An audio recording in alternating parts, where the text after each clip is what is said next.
भजन सङ्ग्रह 128 यसो लेखिएको छ, परम प्रभुका आज्ञाकारीहरूलाई आशिष। यात्राको गीत। परम प्रभुको भय मान्नेहरू सबै धन्यका हुन् जो उहाँका इच्छा अनुसारका चालहरूमा चल्छन्। तिमीले आफ्नो परिश्रमको फल खानेछौ, आशिष र सब किसिमका फलभाग तिमीले पाउनेछौ।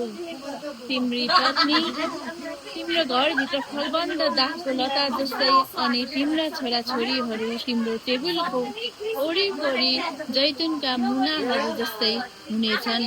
यसरी परमेश्वरको भय मान्ने मानिस आशिषित हुनेछ।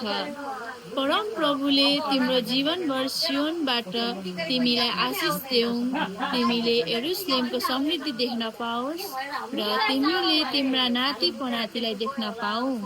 इस्राएलमा शान्ति आओस्। आमेन।